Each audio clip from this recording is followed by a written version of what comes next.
Եվ վերջապես, սիրելի հեռուստադիտողներ, առողջ հասարակություն և կրթված քաղաքացիներ ունենալու համար ամուր հենասյուն է և հիմք է կրթական ու գիտական ոլորտում անդադար ակտիվ նախաձեռնությունները և դա սերմանել է նաև ինչու ոչ կրտսեր միջին և ավագ սերունդների մեջ, այս հրաշալի նախաձեռնության հետ կապված մենք այսօր ունենք հյուրեր, ներկայացնենք նրանց, հետո բունեության մասին արդեն մեզ մոտ է տաղավարում Արտուր Մովսիսյանը, Հայաստանի Հանրապետության կրթության, գիտության, մշակույթի և սպորտի նախարարության բարձրագույն կրթության ու գիտության կոմիտեի նախագահի տեղակալ, բարի լույս,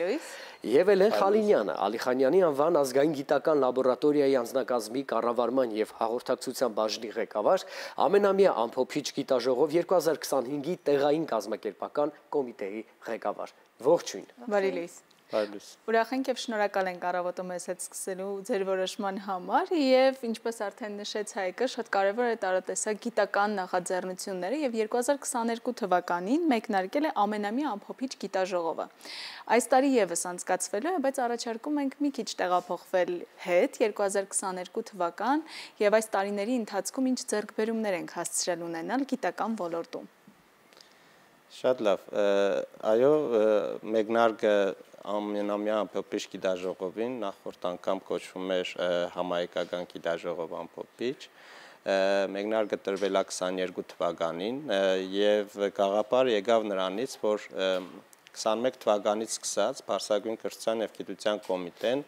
մի շարք նոր դրամաշնորհային ծրագրեր ներդրեց, որոնք բացի մրցունակ գիտությունից նաև իրենց մեջ ունեին նոր փիլիսոփայություն, դա կլիներ գիտական ստորաբաժանումների ստեղծում, այդ ստորաբաժանումների ամրապնդում, կամ առաջատար հետազոտությունների աջակցություն, կամ ՀՀ գիտական համայնքին արտերկրի գիտնականների ինտեգրման ծրագրեր, դրանք բոլորը խոշոր դրամաշնորհային ծրագրեր էին և ֆինանսավորումն էր մեծ և իրենք նոր երևույթ էին Հայաստանի Հանրապետության պատմության մեջ և այդ դրամաշնորհային ծրագրերից մեկը առաջատար հետազոտությունների ծրագիրը շահառուները սկսեցին ինքնուրույն իրենց համար կազմակերպել սեմինարներ, հավաքվել և պատմել իրենց գիտական թեմաների մասին, ոչ նեղ մասնագիտական, ոչ միայն տվյալ մասնագիտության, այլ ֆիզիկները, կենսաբանների, քիմիկների սկսեցին ինչ-որ տենց առողջ հաղորդակցություն է սկսվել։ Այո, և ծանոթանալ, համագործակցության եզրեր փնտրել և այլն, և այդտեղից կոլոկվիումներ էին կոչվում, ֆիզիկայի կոլոկվիում, կենսաբանության կոլոկվիում, և այդ կոլոկվիումներից ծնվեց գաղափար, որ ինչու՞ չէ, արժի բոլոր ոլորտներին համախմբել և այդպիսի ամփոփիչ գիտաժողով կազմակերպել և առաջի կազմակերպվեց Վանաձորում անցկացվեց 22 թվականին, դրանից հետո 2 տարի Երևանում է անցկացվել, համակազմակերպիչը Երևանի պետական համալսարանն էր և այս տարի արդեն համակազմակերպիչը մեր մյուս առաջատար կազմակերպությունն է, Ալիխանյանի անվան ազգային գիտական լաբորատորիան և կոնֆերանսը ամբողջությամբ գիտաժողովը անցկացվելու է Դիլիջան քաղաքում և գիտական զեկուցումները և բոլոր միջոցառումները։ Հետաքրքիր է շատ-շատերը կսպասեին, որ դուք կսկսեք այս նախաձեռնությունը հենց քաղաքամար Երևանից, բայց 2022-ին մենք Վանաձորում էինք, կա որևէ հստակ կարևոր պատճառ, որով առանձնացավ հենց Վանաձորը։ Վանաձորում կազմակերպվել է Երևանի պետական համալսարանի նախաձեռնությամբ, իրականում կարևոր է հենց մարզային և այլ քաղաքների զարգացումը, Երևանում շատ կենտրոնացած ենք կարծում ենք և 2 տարի արդեն Երևանում է եղել 23-24 թվականներին, դրանից հետո որոշում կայացվեց այս տարի փոխել քաղաքը, Վանաձորը մեծ քաղաքներից էր, այս անգամ Դիլիջանն ենք ընտրել և այսպիսի կարգախոս ունենք գիտությունը սարերում, ցանկացել ենք համախմբել գիտության ներկայացուցիչներին տարբեր ոլորտներից, հոկտեմբերի 5-ից 10-ը նրանք լինելու են նույն միջավայրում, կիսելու են միջավայրը և այս դեպքում մենք հնարավորություն ունենք թե մարզային զարգացման և թե գիտության միջավայրի փոփոխության, որովհետև միջավայրը նույնպես շատ կարևոր է, նաև նշեմ, այս դեպքում մենք նախաձեռնություն ունենք, որ գիտնականները գնալու են Դիլիջանում դպրոցներ և խոսելու են այսօրվա գիտության մասին, գիտության հնարավորությունների մասին, ինչպես նաև ով է այսօրվա գիտնականը, շատ ոգևորված են, մենք մի քանի դպրոցների հետ արդեն համագործակցություն որոշել ենք և իրականացնելու ենք։ Սա հիանալի նախաձեռնություն է, երբ գիտությունը ծառայում է նաև մարզի համայնքային զարգացմանը եւ այս կապը մասնագետների եւ դպրոցներում սովորող աշակերտների միջև արդյոք տվել է իր նախորդ տարիներին արդյունքը եւ դրա հետքերով միայն շարունակում ենք այս նույն ծրագիրը իրականացնել հենց Դիլիջանում։ Այս տարի առաջինն է լինելու ձևաչափով, որ հենց դպրոցների հետ ենք համագործակցելու գիտաժողովի ընթացքում, որովհետև գիտաժողովը առաջին տարին է, որ շատ երկար ժամանակահատվածը ավելի երկար է, 5-ից 10 եւ տեղակայված ենք լինելու Դիլիջանում, բայց քանի որ գիտական ոլորտի հետ կապված հետաքրքրվածությունը բարձրացել է եւ հաճախ մենք ստանում ենք մարզերից, դպրոցներից հետաքրքրվածություն, որ ցանկանում են գալ օրինակ տեսնել լաբորատորիայի աշխատանքը, կարծեցինք, որ այս հնարավորությունը շատ լավ կլինի եւ ինչու ոչ հետագայում կկազմակերպենք, որպեսզի մարզերի երեխաները գան լաբորատորիա եւ տեսնեն, թե ինչով են զբաղվում առօրյայում գիտնականները։ Վերջապես հենց նրանք են ապագա գիտնականները, որոնք պետք է շարունակեն իրենց կրթությունը այս ոլորտում։ Շատ հետաքրքիր կլինի նաև խոսել այն հետազոտությունների մասին, որով դուք շեշտադրում եք եւ դրա շնորհիվ օրինակ այս տարի ներկայացնելու եք գիտական տվյալ ոլորտները։ Որոնք են այն ոլորտները, որոնք առավել դրսևորումներ ունեն ակտիվության առումով եւ պահանջի նաեւ առումով հենց դպրոցահասակ կամ ուսանողական շրջանի երեխաների համար եւ այս ամենից ելնելով փորձում եք դուք հենց այս ուղղություններով ներկայանաք։ Այս փոխանցում տեսեք, իրական բոլոր ոլորտներն են ներգրաված, ես ասեցի տրամաշնորհների տեսակներն են ֆիքսված, այդ տրամաշնորհների բոլոր շահառուները պետք է ելույթ ունենան եւ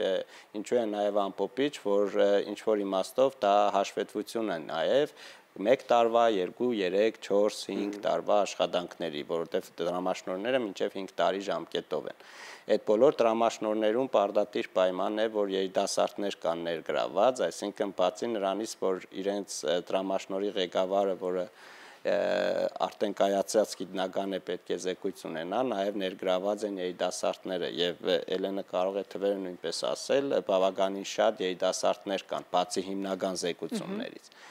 Եվ նախորդ հարցին էլ անդրադառնալով, այո, գիտության հանրայնացումը պակաս կարևոր գործ չի, իշքան նաև գիտնականների հետազոտությունները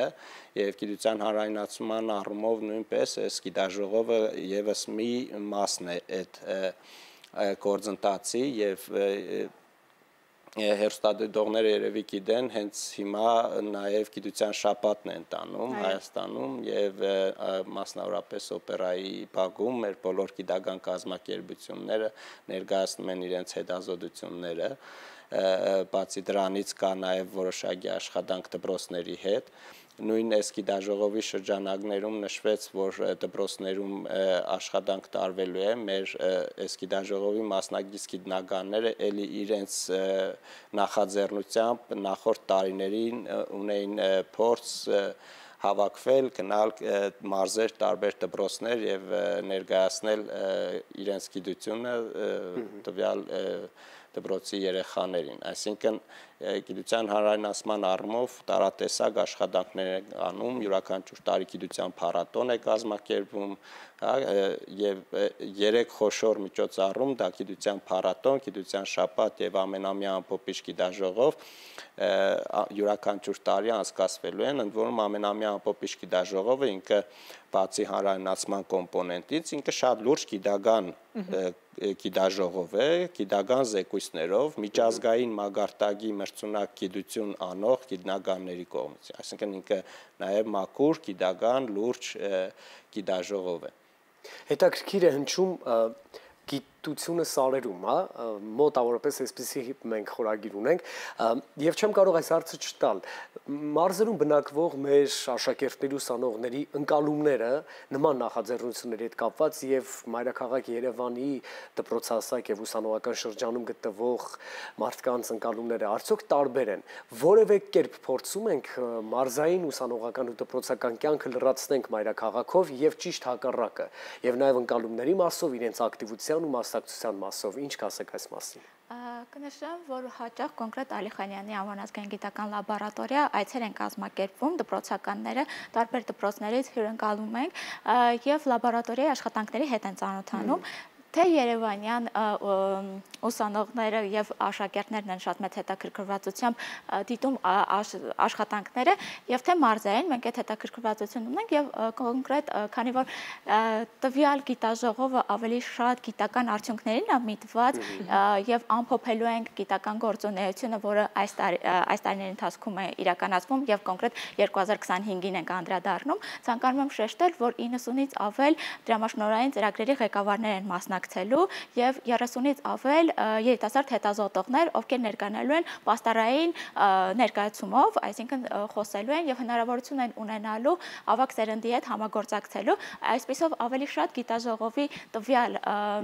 միտքային է, որպեսզի երիտասարդների եւ ավագ սերնդի միջև կարողանան կամուրջ կառուցել եւ փորձի փոխանակման հրաշալի հնարավորություն ենք ստեղծում։ Իսկապես հրաշալի ու հիանալի հնարավորություն է արդեն մի քանի տարի ընձեռնում տարբեր սերունդների գիտական աշխատողների եւ ապագա գիտնականների համար բոլոր այն մասնագետները, որոնք այս կամ այն հանգամանքից ելնելով մինչ օրս չեն դիմել, բայց կա ցանկություն, չնայած որ արդեն վաղը չեմ իսօրը մեկնարկում է, հաջորդ տարվան ինչպես կարող են պատրաստվել, ինչպես կարող են գուցե թիմ կամ աշխատություն արդեն ունենալ եւ միանալ այս գիտաժողովին ու դառնալ մասնակից ոչ որպես ունկնդիր։ Բարդ ճանապարհ է, որովհետև նշեցին եւս մեկ անգամ շեշտեմ, այս գիտաժողովին մասնակցել կարող են զեկուցումով մասնակցել, կարող են մրցունակ տրամաշնորհային կոնկրետ ծրագրեր շահած շահառուները եւ պետք է մրցունակ գիտությամբ զբաղվել, այժմ Հայաստանի Հանրապետությամբ գիտությամբ զբաղվելը դա նաեւ արժանապատիվ ապրելու հնարավորություն կա գիտությամբ զբաղվելով եւ դրամաշնորհներն են շատացել եւ գիտնականների աշխատավարձն է բարձրացել, ոլորտը մի քիչ գրավիչ է դարձել արդեն։ Գնալով զարգանում է նորագույն տեխնոլոգիաների հետ։ Նոր գիտական սարքավորումներ են ձեռք բերվել, ոլորտը գրավիչ է դարել երիտասարդների համար։ Եվ այո, մրցունակ գիտությամբ զբաղվելու դեպքում իրենք կարող են հավակնել այս